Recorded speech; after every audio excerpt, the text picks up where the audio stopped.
की, भारत माता की, भारत की, भारत माता की, भारत माता की, भारत माता की, भारत माता की, भारत माता की। देश के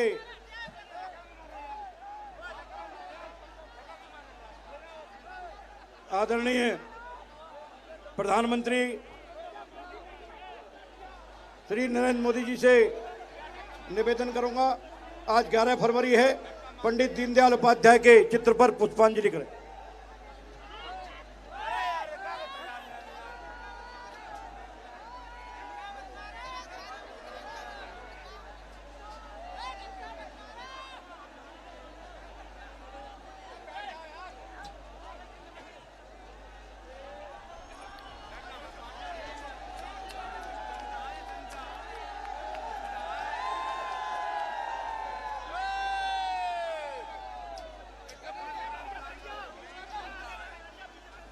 अब मैं उत्तर प्रदेश के यशस्वी मुख्यमंत्री आदरणीय माननीय योगी आदित्यनाथ जी से निवेदन करता हूं, आदरणीय प्रधानमंत्री जी का स्वागत करेंगे।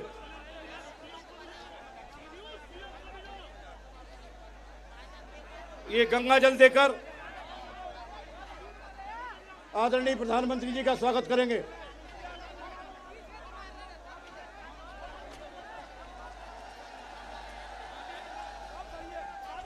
श्री BL वर्मा, श्री राजू भैया बड़ा भगवान की प्रतिमा भेंट करेंगे।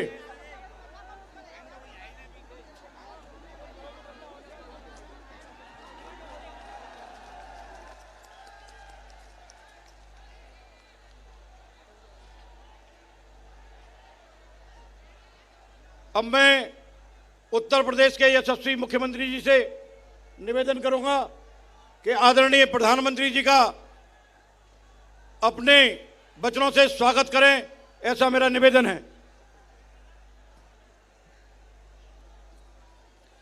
भारत माता की, भारत माता की, भारत माता की, वंदे वंदे वंदे।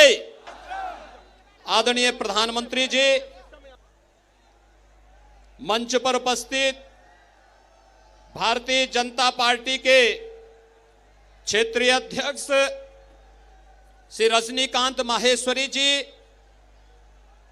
केंद्रीय मंत्री और इस क्षेत्र के प्रभारी श्री अर्जुन राम मेघवाल जी, केंद्रीय मंत्री श्री BL वर्मा जी, लोकप्रिय सांसद श्री राजवीर सिंह जी, मंच पर उपस्थित जिला पंचायत अध्यक्ष श्रीमती रत्नेश कश्यप जी, भारतीय जनता पार्टी के प्रत्याशीगण श्री देवेंद्र सिंह राजपूत जी, हरिओम वर्मा जी, ममतेज साक्य जी, विपिन कुमार डेविड जी, वीरेंद्र सिंह लोधी जी, सत्यपाल सिंह राठौर जी, संजीव दिवाकर जी, डॉक्टर सुरभि जी, भारतीय जनता पार्टी के सभी पदाधिकारी और भारी संख्या में उपस्थित कासगंज, एटा और आसपास के क्षेत्र के सभी भाइयों बहनों, मैं इस पवित्र धाम सोरो धाम पर देश के यशस्वी प्रधानमंत्री आदरणीय मोदी जी का आप सभी की ओर से हृदय से स्वागत करता हूं, अभिनंदन करता हूं। भाइयों बहनों, 2022 उत्तर प्रदेश विधानसभा का चुनाव कल प्रथम चरण के मतदान का कार्यक्रम संपन्न हुआ है। प्रथम चरण में डबल इंजन की सरकार के समर्थन में प्रदेश के 58 विधानसभा सीटों पर कल जिस उत्साह के साथ मतदाता भाई और बहनों ने आदरणीय प्रधानमंत्री जी के विकास सुशासन के अभियान को अपना समर्थन दिया है, वह अत्यंत अभिनंदनीय और अभिभूत करने वाला रहा है। आज जब तीसरे चरण के मतदान के लिए भारतीय जनता पार्टी के प्रत्याशियों का अपने आशीर्वाद देने के लिए, मार्गदर्शन प्रदान करने के लिए आदरणीय प्रधानमंत्री जी सौरव भूमि पर यहां उपस्थित हुए हैं, मैं आदरणीय प्रधानमंत्री जी का हृदय से स्वागत और अभिनंदन करता हूं। भाइयों बहनों, आज देश हर एक क्षेत्र में एक नई ऊंचाइयों को प्राप्त कर रहा है और नए भारत का नया उत्तर प्रदेश आदरणीय प्रधानमंत्री जी के मार्गदर्शन और नेतृत्व में आज नित नई ऊंचाइयों को प्राप्त कर रहा है। चाहे वह विकास का मामला हो, चाहे वह उत्तर प्रदेश के अंदर सुरक्षा का माहौल, जिस क्षेत्र में हम ये कार्यक्रम आयोजित कर रहे हैं, आज से 5 साल पहले एटा, कासगंज, हाथरस, फर्रुखाबाद, बदायूं, इन सभी क्षेत्रों में जो सरकार 5 साल पहले थी, उनसे जुड़े हुए गुंडे अपहरण करके इसी क्षेत्र में लेकर के आते थे और फिरौती के बाद फिर यहां पर निर्दोष व्यापारी और नागरिकों की हत्याएं करते थे। आज इसी क्षेत्र में आपराधिक आग को बुझाने के लिए फायर टेंडर की स्थापना भी यहां पर हो गई है और विकास के साथ साथ सुरक्षा के जिसे बेहतर वातावरण को आगे बढ़ाने का कार्य हुआ है, उस अभियान के साथ आज आस्था का भी सम्मान करने का कार्य हो रहा है। सोरो को तीर्थ स्थल के रूप में विकास करने का कार्य हो, ब्रज तीर्थ विकास परिषद के माध्यम से मथुरा, वृंदावन, गोकुल, बलदेव, नंदगांव, बरसाना, इन सभी क्षेत्रों के विकास का हो, अयोध्या में दुनिया की सुंदरतम नगरी के रूप में स्थापित करने और अयोध्या को श्री राम जन्मभूमि, भगवान राम के भव्य मंदिर के निर्माण के कार्यक्रम को मजबूती के साथ आगे बढ़ाने का कार्य हो, या फिर काशी विश्वनाथ धाम के रूप में देश और दुनिया को एक भव्य धाम कैसे बना करके दिया जाना चाहिए, यह आदरणीय प्रधानमंत्री जी के मार्गदर्शन में डबल इंजन की सरकार ने कार्य किया है। भाइयों बहनों, आज जब भारतीय जनता पार्टी 2022 के इस विधानसभा चुनाव में आप सबसे समर्थन और सहयोग प्रदान करने के लिए, अपील करने के लिए आदरणीय प्रधानमंत्री जी का आगमन हुआ है, इस अवसर पर मेरी आप सबसे अपील है कि हमने जो कहा था, भारतीय जनता पार्टी की डबल इंजन की सरकार ने वो करके दिखाया है। भाइयों बहनों, आज जब आदरणीय प्रधानमंत्री जी का आगमन कासगंज की इस पटियाली विधानसभा सीट पर यहां पर हुआ है, इस अवसर पर अभी हाल ही में हम सब ने देखा है 2020 5 अगस्त की तिथि, जब अयोध्या में आदरणीय प्रधानमंत्री जी के कर कमलों से 500 वर्षों की प्रतीक्षा को समाप्त करते हुए अयोध्या में भगवान राम के भव्य मंदिर के निर्माण कार्यक्रम को आगे बढ़ाया था। पूरी दुनिया अभिभूत हुई थी और सबने हाथों हाथ प्रधानमंत्री जी के हाथों इस कार्यक्रम को आगे बढ़ते हुए देखा था, उसका अभिनंदन किया था। और भाइयों बहनों, मर्यादा पुरुषोत्तम भगवान श्री राम के सर्वाधिक भजन रामचरितमानस को मधुर स्वर देने वाली इस सदी की प्रख्यात गायिका लता मंगेशकर जी, जिन्हें भारत रत्न से भी सम्मानित किया गया, वे दुखद निधन उनका भी हाल ही में हुआ है। भारत सरकार ने 2 दिन का राष्ट्रीय शोक भी घोषित किया।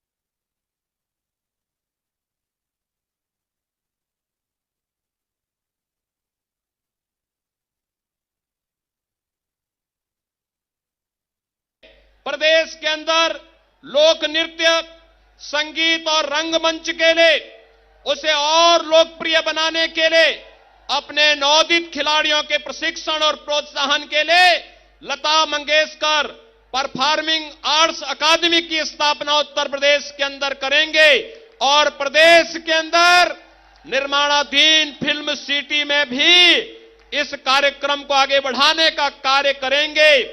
लेकिन प्रभु राम की इस महान भक्त को केवल यहीं तक सीमित नहीं रखना है।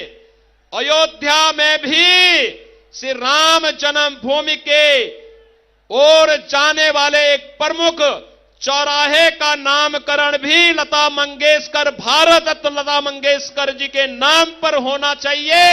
यह सरकार का संकल्प है और इस संकल्प को आगे बढ़ाने के लिए आज मैं जब महाराष्ट्र और गोवा से जुड़े हुए देश के वे सभी लोग जो लता मंगेशकर जी का सम्मान रखते हैं, उन सभी की भावनाओं के अनुरूप आज जब इस संकल्प के साथ हम जुड़ रहे हैं, मुझे यह घोषणा करते हुए भी अति प्रसन्नता की अनुभूति हो रही है कि हम इस रूप में लता मंगेशकर जी को अपनी श्रद्धांजलि दे रहे हैं।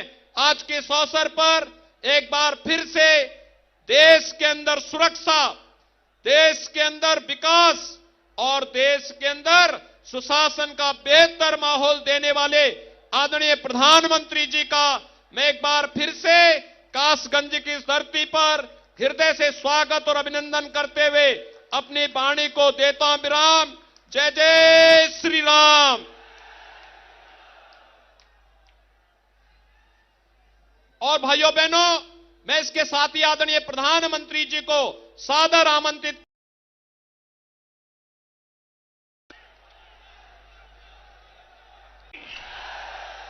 भारत माता की। यहां अनेक जिलों से आप डबल इंजन की सरकार को आशीर्वाद देने के लिए आए हैं। मेरी नजर जहां पहुंचती है उससे भी आगे मुझे लोग ही लोग नजर आ रहे हैं।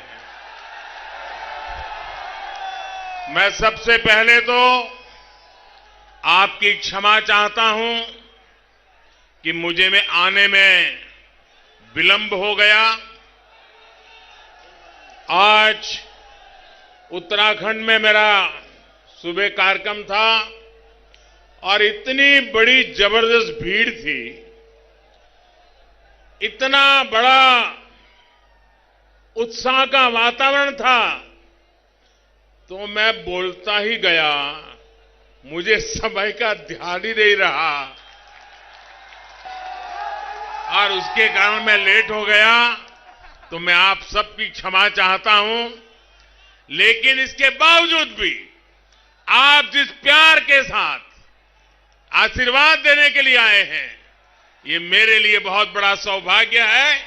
मैं फिर से एक बार आपका आभार व्यक्त करता हूं। मैं श्रीमान योगी जी को भी अभिनंदन देता हूं कि अभी जो उन्होंने घोषणा की वो वाकई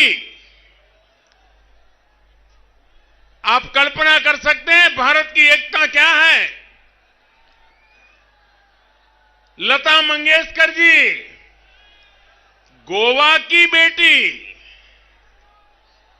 उनका पैतृक विस्तार गोवा, राम की भक्त, राम से जुड़े भजनों को अमर कर दिया। वो लता मंगेशकर जी अयोध्या में चौराहे का नाम उन पर करना, मैं समझता हूं जो भी राम मंदिर के दर्शन के लिए आएगा वो यहीं से निकलेगा तो लता मंगेशकर जी के भजन भी याद आएंगे और भारत रत्न लता मंगेशकर जी के लिए गर्व भी होगा।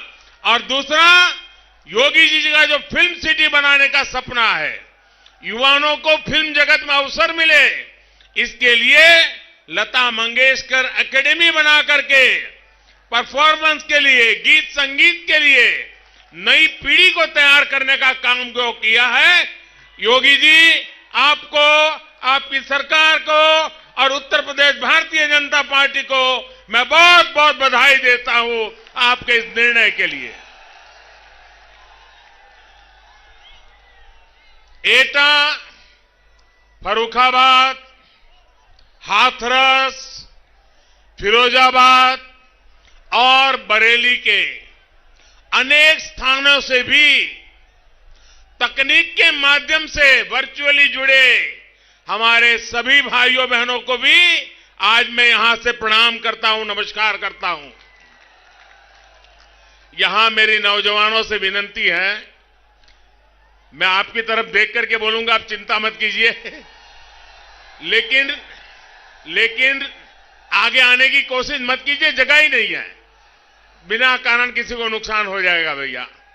प्लीज आप लोग खड़े रहिए, मेरा भरपूर प्यार आपकी तरफ है, चिंता मत कीजिए।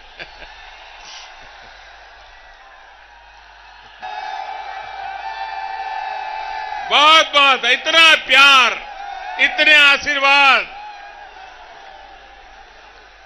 कासगंज के आप सभी भाइयों और बहनों का भी मैं आदरपूर्वक अभिनंदन करता हूं। मैं तुलसीदास जी को भी नमन करता हूं। साथियों, आज पंडित दीनदयाल उपाध्याय जी की पुण्यतिथि है। इसी उत्तर प्रदेश की धरती का रत्न आज हम उनका पुण्य स्मरण कर रहे हैं। पंडित जी ने पूरा जीवन अंत्योदय के लिए समर्पित किया, दीनहीन के जीवन को बेहतर बनाने का प्रयास किया। मैं उन्हें आदरपूर्वक श्रद्धांजलि अर्पित करता हूं। कासगंज का, और मुझे जब कासगंज आया हूं तो बाबूजी की याद आना बहुत स्वाभाविक है। कल्याण सिंह जी, मेरे जीवन में उनका बहुत बड़ा संपर्क संबंध रहा। मुझे कल्याण सिंह जी की उंगली पकड़ करके चलने का सौभाग्य मिला है। और जब कासगंज में आया हो तो बाबूजी के प्रति कासगंज का प्यार कितना रहा है वो आप भी जानते हैं, मैं भी जानता हूं। उनकी प्रेरणा से भाजपा निरंतर गरीबों की, दलितों की, पिछड़ों की, जनता जनार्दन की सेवा में दिन रात जुटी हुई है। साथियों, कल यूपी में पहले चरण का मतदान पूरा हुआ है। लोगों ने भारी संख्या में घरों से निकलकर यूपी को सुरक्षित रखने के लिए, यूपी के विकास के लिए भारी मात्रा में कमल को वोट दिया है। विशेष रूप से हमारी बहन बेटियों ने जमकर के मतदान किया है। भाइयों बहनों, जो रुझान आए हैं वो ये बता रहे हैं कि पहले चरण में भाजपा का परचम लहरा रहा है। और कल दोपहर के बाद उन नेताओं के जितने इंटरव्यू आए हैं उनका चेहरा ऐसा लटका हुआ है।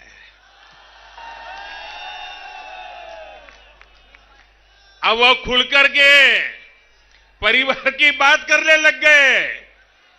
योगी जी, आपने क्या हाल कर दिया इन लोगों का।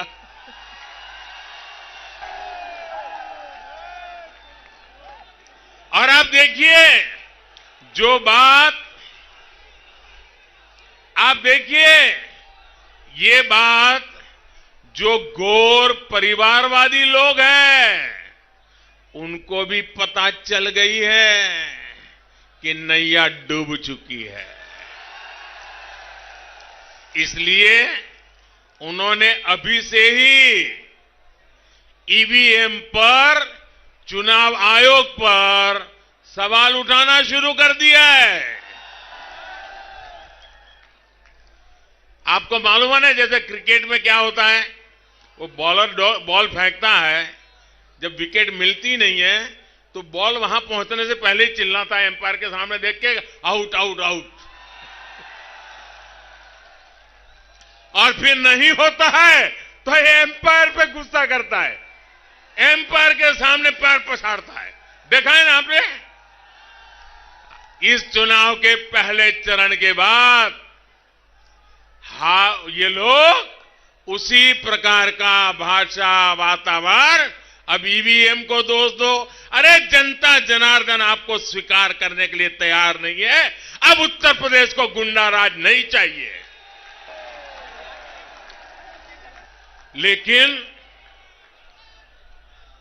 मैं इन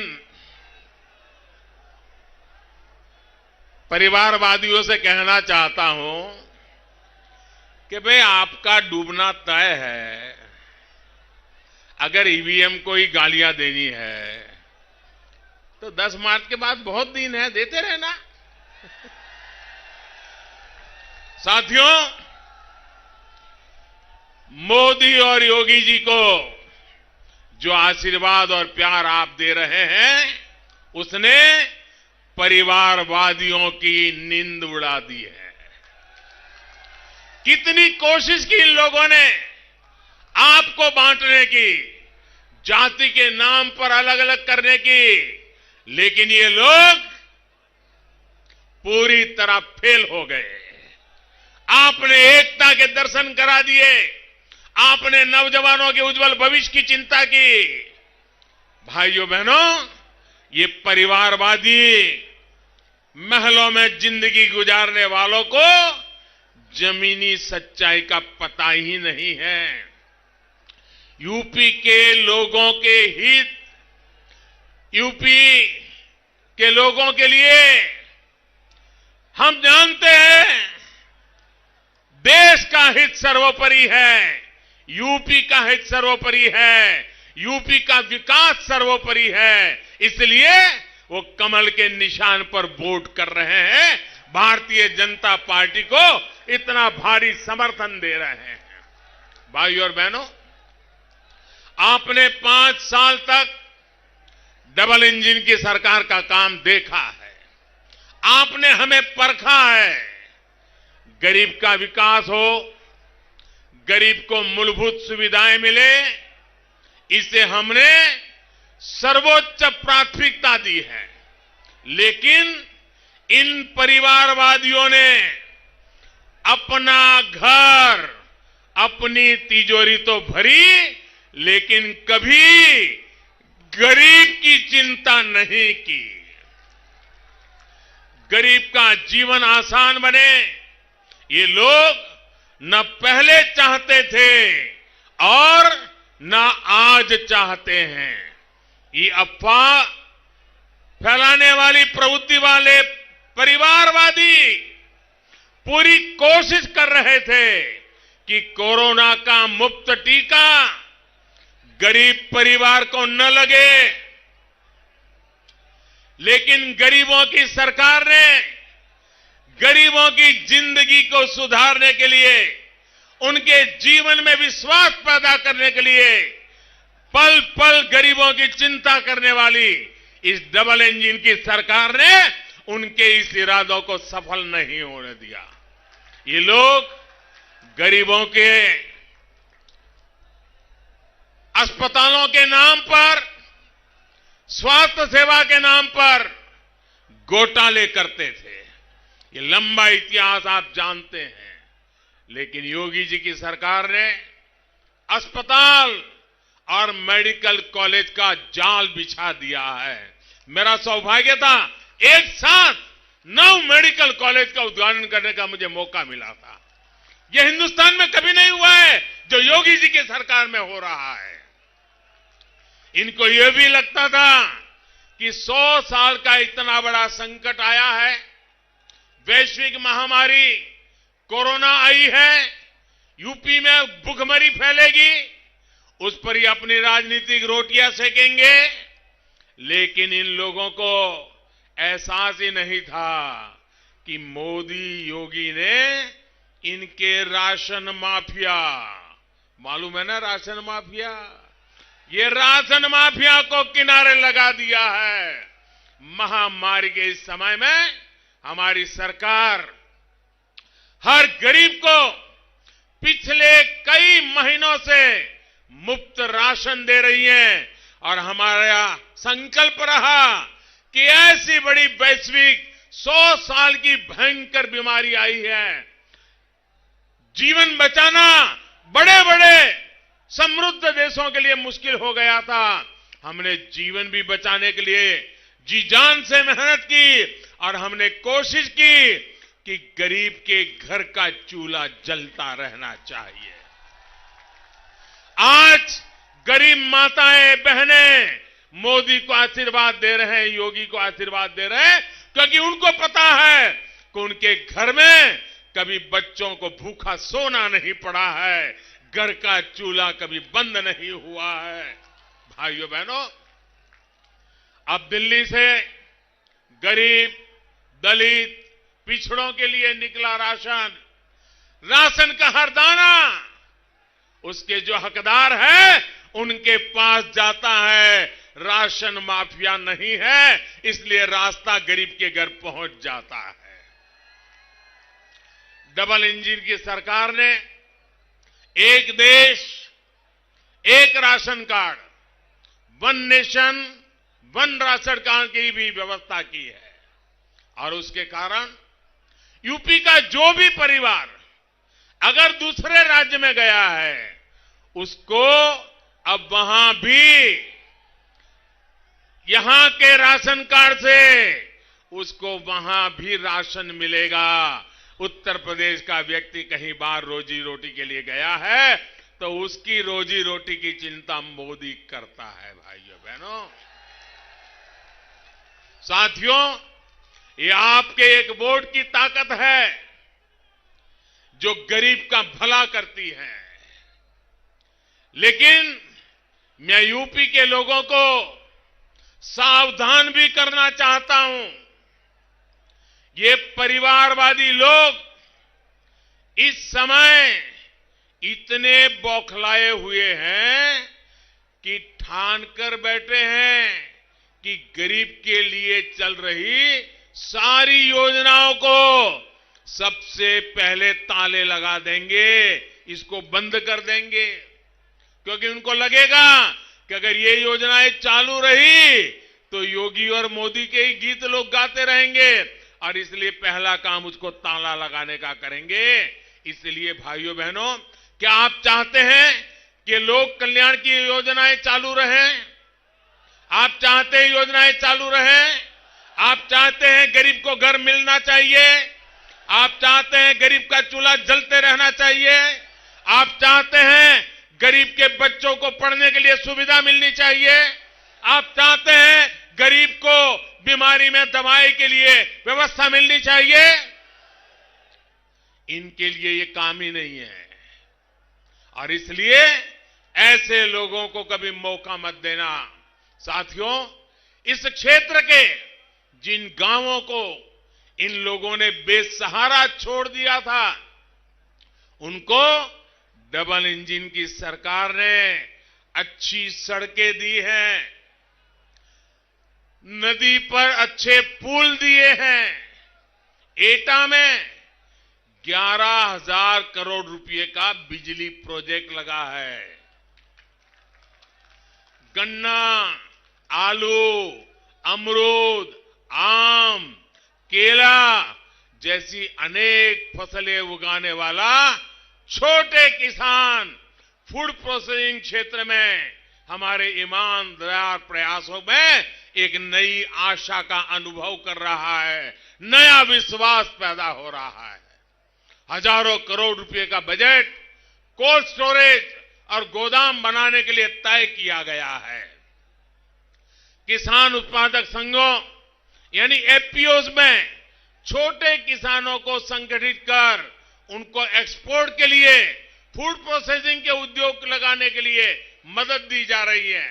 हमारी सरकार किसान क्रेडिट कार्ड के दायरे में पशुपालकों को, मछली पालकों को भी किसान क्रेडिट कार्ड की सुविधा दी है, जिसके कारण उसके कम ब्याज से उसको बैंक से लोन मिल सकता है, वो अपना काम विस्तार कर सकता है। और ये भी सुविधा हमने दी है। यूपी में जो बायोगैस प्लांट का नेटवर्क तैयार हो रहा है, वो किसानों को आय का एक और जरिया बनेगा। भाइयों और बहनों, आपने 2017 में जिनको सबक सिखाया, उनको अचानक, पहले तो उनको लगता था जो खेल खेलते हैं खेलते रहेंगे, लेकिन अब उनको लगा है कि विकास की बात किए बिना कोई चारा नहीं है, इसलिए अब उनको विकास भी याद आने लगा है। ऐसे ही गौर परिवारवादियों के लिए काका हाथरसी कह गए थे। काका हाथरसी ने क्या कहा था? मन मैला तन उजला, भाषण लच्छेदार, ऊपर सत्याचार भीतर भ्रष्टाचार। विकास करने के लिए दिन रात मेहनत करनी पड़ती है, खुद को खपाना पड़ता है। ऐसा नहीं होता कि 4 साढ़े 4 साल दुनिया भर में घूमते रहो, फिरते रहो, मौज मस्ती करते रहो, गायब हो जाओ, जनता के सुख दुख से कोई लेना देना नहीं, और चुनाव के 6 महीने पहले आकर के टपक जाओ और लोगों को भड़काने के लिए कोशिश करो। लेकिन देश समझ चुका है पहले का जमाना नहीं रहा है। भाइयों बहनों, जिनका जनता से सरोकारी नहीं हो, जिसके मन में जनता की सेवा की भावना नहीं हो, जो सिर्फ और सिर्फ अपने परिवार से बाहर देख ही नहीं सकते हो, वो यूपी का विकास कैसे करेगा? और ये बात उनको पूछनी चाहिए। आज किस यूपी वाले को गर्व नहीं होगा कि उनके मुख्यमंत्री पर कोई भी उत्तर प्रदेश का नागरिक इस बात का गर्व करेगा कि पिछले कई दशकों से चारों तरफ जब भ्रष्टाचार की बू आ रही है, सरकारों के ऊपर आरोप लगते रहे हैं, मुख्यमंत्रियों पर आरोप लगते रहे हैं, लेकिन आपके पास एक ऐसा मुख्यमंत्री है, विरोधियों ने भी कभी भ्रष्टाचार का आरोप लगाने की हिम्मत नहीं की है। यहां पहले जो मुख्यमंत्री रहे हैं, उन पर कैसे कैसे आरोप है, ये यूपी के लोग अच्छी तरह जानते हैं। साथियों, जहां डर होता है, जहां अपराध होता है, जहां माफिया राज होता है, फिरौती छीना झपटी होती है, वहां विकास संभव नहीं होता है। और कानून व्यवस्था स्थापित करना एक छोटी मोटी बात नहीं है दोस्तों। मैं लंबे अरसे तक मुख्यमंत्री रह करके आया हूं। कानून व्यवस्था के लिए कितनी मेहनत पड़ती है, सारे तंत्र को कितना सजग रहना पड़ता है, मैंने उस दुनिया से समय निकाल करके मैं आया हूं। भाइयों बहनों, मैं आज आपको कहना चाहता हूं, मान लीजिए आपके पास बंगलो है, घर है, गाड़ी है, खेत है, खलिहान है, सब कुछ है, पांचों उंगली घी में है, कोई दुख नहीं है। लेकिन अगर माफियाओं की चलती है, गुंडाओं की चलती है, और जवान बेटा सुबह घर से गया है उत्साह के साथ और शाम को उसकी लाश घर पे लौट आए, कोई उसकी हत्या कर दे, तो उस घर का क्या उपयोग है, उस बंगले का क्या उपयोग है, उस व्यापार का, गाड़ी का, खेत खलियान का कोई उपयोग है क्या? कोई उपयोग है क्या? जान प्यारी है कि नहीं है? तो गुंडागर्दी जानी चाहिए कि नहीं जानी चाहिए? माफिया शाही बंद होनी चाहिए कि नहीं होनी चाहिए? यह काम योगी जी ने किया है भाइयों। आप सोचिए, आपके पास पैसे हैं, बच्चे को अच्छी स्कूल भेज रहे हैं, लेकिन चूंकि बच्चा अच्छी स्कूल में पढ़ता है, इसलिए फिरौती लेने वाला बच्चे को उठा करके ले जाए और फिर टेलीफोन करके पैसे मांगे। मां बाप भी सोचे कि अगर पैसे नहीं देगा और बच्चे को कहीं मार देगा तो, इसलिए पुलिस से मैं भी कंप्लेन न करे। भाइयों बहनों, क्या बच्चों की सलामती होनी चाहिए कि नहीं होनी चाहिए? ये गुंडागिर्दी बंद होनी चाहिए कि नहीं होनी चाहिए? अगर ये काम योगी जी ने किया है तो अच्छा किया है कि नहीं किया है? ये होना चाहिए था कि नहीं होना चाहिए था? ये उत्तर प्रदेश की सेवा है कि नहीं है? ये आपकी सेवा है कि नहीं है? ये आपकी सुरक्षा है कि नहीं है? भाइयों बहनों, सुरक्षा जीवन में बहुत जरूरी होती है। भाइयों बहनों, हमारी बेटियां स्कूल कॉलेज आते जाते समय नजर नीची किए रहे, हर कदम पर घबराहट हो, चुपचाप भागने की कोशिश करती हो। और आपने देखा होगा, ऐसे लोग रोड के किनारे पर खड़े रह करके बेचारी को फप्तियां सुनती रहने पड़े। बहुत कुछ हमारी बेटियां सहन करती रहे। उनके मन की बेबसी, उनका आक्रोश, भाइयों बहनों, आप कल्पना सकते हैं हमारे घर में जवान बहन बेटियों के साथ ऐसा हो, वो बेटी बेचारी मुरझा जाएगी कि नहीं मुरझा जाएगी? उन बेटियों को सम्मान मिलना चाहिए कि नहीं मिलना चाहिए? उन बेटियों की रक्षा होनी चाहिए कि नहीं होनी चाहिए? कोई दुकानदार दिन रात मेहनत करके अपनी दुकान का काम फैलाए, छोटी सी दुकान बेचारा कर्ज लेकर के आया हो, मेहनत करता हुआ कमाना शुरू करे, और कोई दबांग आकर के कह दे, देखो हर दिन शाम को 50 रुपया मुझे पहुंचाना पड़ेगा, ये छोटा दुकानदार बेचारा कैसे घर चलाएगा, कैसे जो कर्ज लिया है चुकता करेगा? ये रंगदारी वाले लोग मुनाफे में से हिस्से ही ले जाए, अगर मुनाफे में से हिस्सा नहीं मिलता है तो पूंजी में से भी हिस्सा उठा के ले जाए, और अगर वो न दे पाए तो एक दिन आकर के दुकान को ही उठा के ले जाए। ऐसे लोग जब बैठे हैं तब साहब पर भी प्रगति नहीं होती है। उसको रोकने का काम हमारे योगी जी ने किया है। भाइयों बहनों, सूरज ढलने के बाद आप घर के से निकलने से घबराएं, बहुत जरूरी होने पर ही बाहर जाएं, अपने काम टालें। ये स्थिति ठीक नहीं है। अगर ट्रेन रात को किसी स्टेशन पर पहुंचे और लोग सुबह तक इंतजार करें, प्लेटफॉर्म पर बैठे रहें ताकि सलामत घर पहुंच सके, ये स्थिति उत्तर प्रदेश ने देखी थी। उत्तर प्रदेश को उससे बाहर लाने का काम योगी जी की सरकार ने किया है। भाइयों, यूपी में 5 साल पहले जो इन गौर परिवारवादियों, माफियावादियों ने जो माहौल बना दिया था, उसके खिलाफ योगी जी ने बहुत बड़ी लड़ाई लड़ी है। भाइयों बहनों, जीवन में सुरक्षा ये छोटी चीज नहीं है। जहां हालत बिगड़े हुए हैं वहां दशक निकल जाते हैं, कानून राज स्थापित नहीं होता है, बहुत मेहनत पड़ती है। योगी जी ने ऐसी कठिन स्थिति में से उत्तर प्रदेश को बाहर ला करके 5 साल के भीतर भीतर कानून का राज प्रस्थापित करने में सफलता पाई है।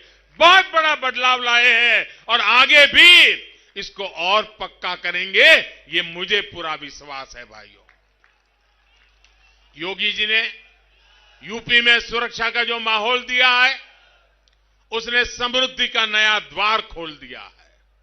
समाज का हर वर्ग मेहनत करे, उन्नति करे, इसके लिए जो माहौल जरूरी है वो माहौल योगी जी की सरकार ने दिया है। कासगंज, एटा, फर्रुखाबाद, हाथरस, फिरोजाबाद, कन्नौज सहित इस पूरे क्षेत्र के लिए भी ये सबसे बड़ा संकट था। इन क्षेत्रों के छोटे, लघु, कुटीर उद्योग, हमारे व्यापारी उद्यमी साथी भी इन अपराधियों के कारण, माफियाओं के कारण परेशान रहते थे। इसलिए योगी जी की सरकार ने कानून के राज को सबसे बड़ी प्राथमिकता बनाया और उन्होंने करके दिखाया है।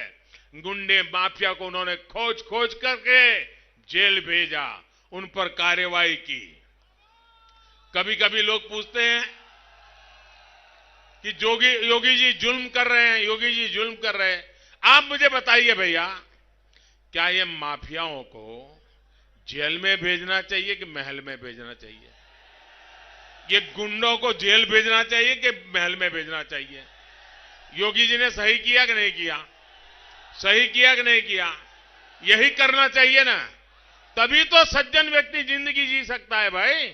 ईमानदार आदमी जो मेहनत करता है वो तभी जी सकता है। बरेली के लोग भी आज हमारे साथ जुड़े हुए हैं, वर्चुअली वो भी हमारे साथ बात कर रहे हैं।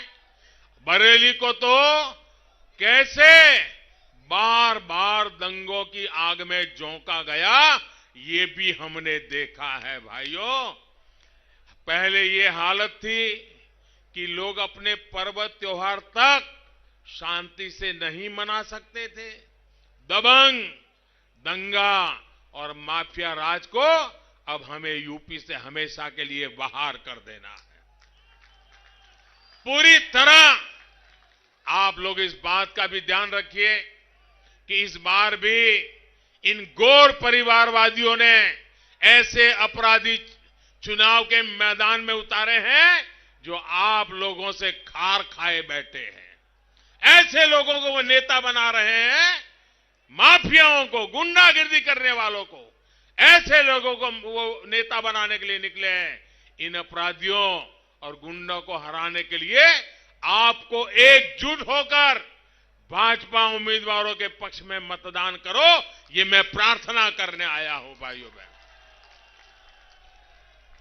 ये बदले के मौके की तलाश में है, इनको कभी बदला लेने का मौका मत देना भाइयों।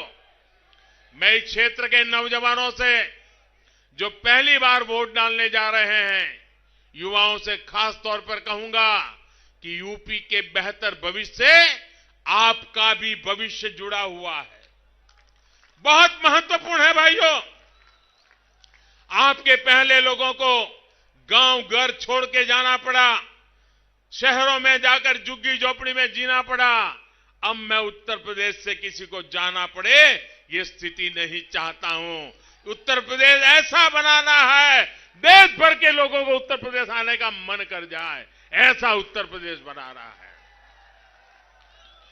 भाजपा को दिया आपका एक एक वोट यूपी की तस्वीर बदल देगा। भाइयों और बहनों, खेती और छोटे उद्योग आत्मनिर्भर भारत की सबसे बड़ी ताकत है। कोरोना के इस संकट काल में डबल इंजन की सरकार ने खेती और छोटे उद्योगों के लिए ईमानदार प्रयास किए हैं। हमने नई नई योजनाएं लाए, कोशिश की है। दुनिया भर में हाहाकार मचाने की वजह से भाइयों बहनों, खाद की ये जो कोरोना के कारण जो सप्लाई चेन सब खत्म हो गई, डिस्टर्ब हो गई, इसके कारण खाद की, कीटनाशकों की सप्लाई भी बहुत प्रभावित हुई। कीमत भी कल्पना ही कर सकते इतनी बढ़ गई, अनेक गुना कीमत बढ़ गई है दुनिया के मार्केट में। लेकिन ये संवेदनशील सरकार है, छोटे किसानों पर बोझ ना है इसकी चिंता करने वाली सरकार है। इसलिए पूरी दुनिया में इतना बड़ा दाम बढ़ गया, हमको महंगी कीमत से बाहर से चीजें लानी पड़ी। हमने किसानों के लिए चीजें लाए, फर्टिलाइजर लाए, खाद लाए, दवाइयां लाए और किसान को बोझ नहीं पड़ने दिया, सारा बोझ सरकार ने झेला। किसान को कम पैसों में वो दिया हमने, सब्सिडी बढ़ा दी, हमने हजारों करोड़ की सब्सिडी ज्यादा कर दी। इस बजट में भी 1 लाख करोड़ रुपया, मेरे छोटे किसान भाइयों बहनों सुनिए, 1 लाख करोड़ रुपए से ज्यादा खाद सब्सिडी के लिए हमने रखा है, ताकि अगर आगे कोई आफत आ जाए तो भी मेरे किसान को कोई मुसीबत ना आ जाए। इसका प्रबंध हमने आज अभी से किया है। छोटे किसानों को पीएम किसान सम्मान निधि से जो हजारों रुपए इस दौरान मिले हैं, उससे भी उनकी बहुत बड़ी मदद हुई है। छोटे किसान के लिए हर समय जब भी उसको खेती की जरूरत है, तुरंत 2000 रुपए उसके खाते में जमा हो जाते हैं और साल में बार बार ये काम होता रहता है। इसी का परिणाम है कि उत्तर प्रदेश के किसानों ने रिकॉर्ड उत्पादन करके दिखाया है भाइयों। और सरकार ने भी किसानों से एमएसपी पर रिकॉर्ड खरीद की है। भाइयों और बहनों, खेती की तरह ही डबल इंजन की सरकार ने लघु उद्योगों को, एमएसएमई को बचाने के लिए भी निरंतर प्रयास किया है, कोशिश की है। कोरोना काल में करीब करीब 2.5 लाख छोटे उद्योगों को दी गई है। 2.5 लाख करोड़ रुपए छोटे छोटे स्थानों पर काम करने वाले लोगों को उसके कारण बहुत बड़ी मदद मिली है। और उसके कारण हर कारखाने में 2, 5, 7, 10, 15 लोग जो रोजी रोटी कमाते हैं, उनकी रोजी रोटी को सुरक्षित किया है। एक रिपोर्ट में ये बात बहुत उभर करके आई है कि सरकार के इस प्रयास की वजह से लघु उद्योगों में कम से काम करने वाले 1.5 करोड़ लोगों का रोजगार जाने से बच गया। 1.5 करोड़ लोग यानी 1.5 करोड़ परिवार यानी करीब 6-8 करोड़ नागरिकों को की मदद मिली है। 13 लाख से ज्यादा लघु उद्योगों को हमारी सरकार ने बंद होने से बचाया है। इस संकट के काल में इतना बड़ा काम हुआ है। केंद्र सरकार की योजना की वजह से यूपी के लघु उद्यमियों को भी करीब 19,000 करोड़ रुपया मिला है, ताकि हमारे गरीब की रोजी रोटी चालू रहे, हमारे देश में उत्पादन का काम चलता रहे। साथियों, आज यूपी के लोगों के पास डबल इंजन की ऐसी सरकार है जो लोकल के लिए वोकल है। योगी जी ने जो 1 डिस्ट्रिक्ट 1 प्रोडक्ट योजना शुरू की है, आज चारों तरफ उसकी वाहवाही हो रही है। इससे हिंग, चूड़ियां, कपड़े, फर्नीचर ऐसे उत्पादों को भी बहुत बड़ा बढ़ावा दिया जा रहा है। इसलिए कासगंज, एटा, फर्रुखाबाद, हाथरस, फिरोजाबाद के लोग डबल इंजन सरकार चाहते हैं, क्योंकि 1 डिस्ट्रिक्ट 1 प्रोडक्ट ने एक ग्लोबल लेवल के मार्केट की संभावनाएं पैदा की है। भाइयों और बहनों, भाजपा सरकार ने गरीब, किसान, मजदूर, दलित, पिछड़ों के लिए जो सुरक्षा कवच दिया है, वो पहले कभी नहीं था। हमारी सरकार ने देश के करोड़ों गरीबों को 4 लाख रुपए तक के जीवन और दुर्घटना बीमा की सुविधा भी दी है। 4 लाख। भाइयों बहनों, 60 वर्ष का होने के बाद गरीब को पेंशन का सहारा मिले, इसके लिए भी हमारी सरकार ने बहुत बड़ी पेंशन योजना भी लागू की है। भाइयों बहनों, इस योजना के तहत गरीबों को 3,000 रुपये मासिक पेंशन की सुविधा है। बुढ़ापे में गरीब को रोजी रोटी की तकलीफ न हो, इसकी व्यवस्था है। आज करोड़ों किसान, हमारे खेत मजदूर, घर में काम करने वाले, हमारे खेत में काम करने वाले साथी, रिक्शा चलाने वाले हमारे गरीब भाई बहन, टैक्सी के ड्राइवर के रूप में काम करने वाले हमारे भाई बहन, रेहड़ी पटरी ठेले वाले हमारे छोटे भाई बहन, ये सारे लोग इस योजना से जुड़े हैं। और हमारा गरीब भाई वो सशक्त होगा तो वो भी गरीबी को परास्त करके रहेगा, ये मेरा पक्का विश्वास है।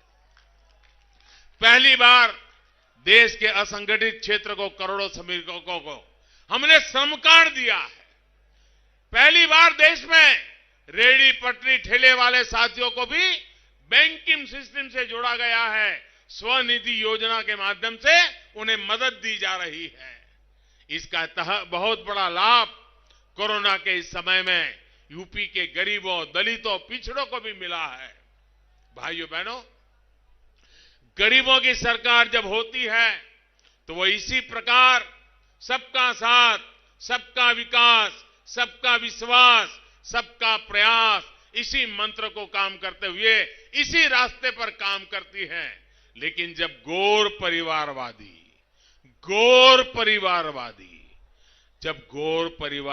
सरकार में रहते हैं तो वो अपने परिवार से बाहर सोचते भी नहीं है, उनको कोई लेना देना ही नहीं होता।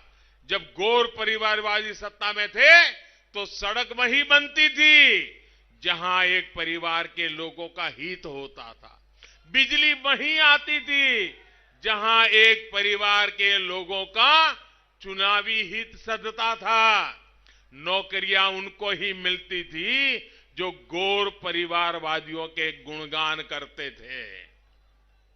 लेकिन योगी जी सरकार के लिए पूरा उत्तर प्रदेश अपना परिवार है, पूरा उत्तर प्रदेश। इसलिए बीते 5 साल में जो काम हुआ, जो विकास हुआ, पूरे यूपी में समान भाव से हुआ, सामाजिक न्याय की प्रतिबद्धता से हुआ।